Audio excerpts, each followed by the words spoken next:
Hello friends, welcome to Priyadarshini's kitchen. இன்றைக்கி நம்ம கிச்சனில் சூப்பரான சாஃப்டான உப்பு உருண்டை எப்படி பண்ணுறதுன்னு பார்க்கலாம் வாங்க. இப்போ நான் 2 கப் அளவுக்கு பச்சரிசி, சாப்பாட்டு பச்சரிசி எடுத்து 2 ஹவர்ஸ் முன்னாடி ஊற வச்சு எடுத்து வச்சுருக்கேன். இதை நாம் ஒரு மிக்ஸி ஜாரில் ஆட் பண்ணிக்கலாம். தேவையான அளவு மிக்ஸி ஜாரில் ஆட் பண்ணிக்கோங்க. இப்போது தேவையான அளவு உப்பு ஆட் பண்ணியிருக்கேன், கல்லுப்பு. தேவையான அளவு தண்ணி ஆட் பண்ணிக்கலாம். இதுக்கு தண்ணி மெஷர்மெண்ட்லாம் தேவையில்லை. இப்போ 2 பச்சை மிளகாய் ஆட் பண்ணிக்கலாம். இப்போ இதை நல்லா அரைச்சிட்டு வந்துடலாம். பாருங்கள், நல்லா குறந்தான் அரைச்சிருக்கேன். நல்லா நைஸாகணும்னு அவசியம் இல்லை, அப்போ தான் நல்லா சாஃப்டாக வேகும். அடுப்பில் ஒரு குக்கர் போட்டிருக்கேன். கோகனட் ஆயில் ஆட் பண்ணிக்கலாம், அதுதான் வாசனையாக இருக்கும். ஸோ தேங்காய் எண்ணெய் 3 டேபிள் ஸ்பூன் ஆட் பண்ணியிருக்கேன். இப்போது 1 டேபிள் ஸ்பூன் கடலைப்பருப்பு, 1 டேபிள் ஸ்பூன் உளுத்தம்பருப்பு, 1 டேபிள் ஸ்பூன் அளவுக்கு கடுகு, ஒரு அரை டீஸ்பூன் அளவுக்கு ஜீரகம். இப்போ எல்லாத்தையும் ஆட் பண்ணியாச்சு.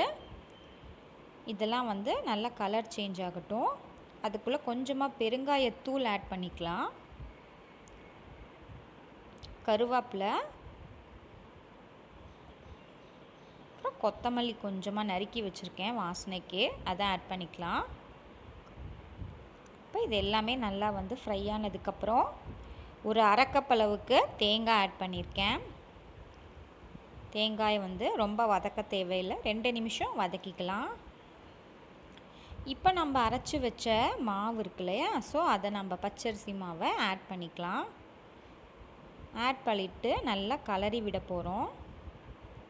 இது பார்த்திங்கன்னா நம்ம கொழக்கட்டை மாவு அளவுக்கு அடியில் ஒட்டாமல் வரும். அது வரைக்கும் நம்ம இதை கலரி எடுத்துக்கலாம். கைவிடாமல் கலரணும்.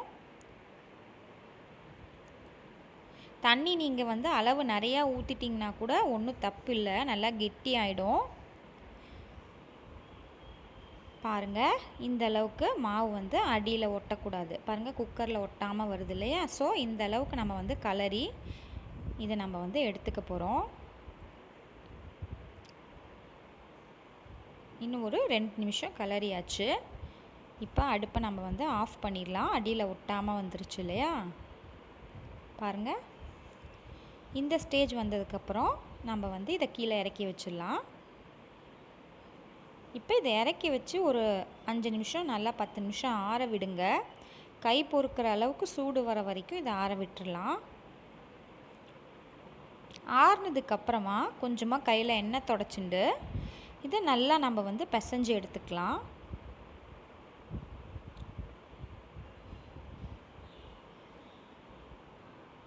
நல்லா கலரி இட்டுக்கலாம்.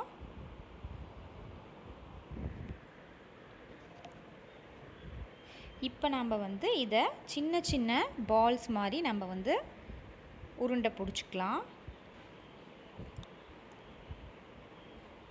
கையில் கொஞ்சமாக எண்ணெயோ தண்ணியோ தொட்டுக்கிட்டிங்கன்னா ஈஸியாக உருண்டை பிடிக்க வரும்.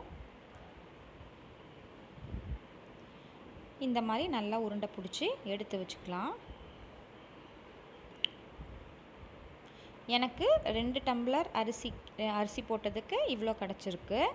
இப்போ நான் குக்கரில் அடியில் தண்ணி ஊற்றி வச்சுருக்கேன். இப்போ நம்ம அந்த பிளேட்டை வச்சாச்சு. இதை இப்போ மூடி வச்சிடலாம். இது ஒரு 10 நிமிஷம் அளவுக்கு நல்லா வேகட்டும். 10 மினிட்ஸ் கழித்து நீங்கள் ஓப்பன் பண்ணி பாருங்கள். இது நல்லா வெந்திருக்கும். இல்லை அப்படின்னா இன்னும் 2 நிமிஷம் நீங்கள் பார்த்துக்கலாம்.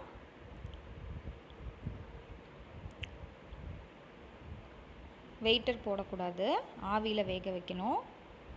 இப்போ ஒரு 10 நிமிஷம் ஆயிடுச்சு. நம்மளோட உப்புருண்டை சூப்பராக வெந்துருச்சு. இது தேங்காய் சட்னியோடு வச்சு சாப்பிட்டோன்னா சூப்பராக இருக்கும் ஃப்ரெண்ட்ஸ். இதை நீங்கள் உங்கள் வீட்டில் ட்ரை பண்ணி பார்த்துட்டு கமெண்ட்ஸ் ஷேர் பண்ணுங்கள். தேங்க்யூ.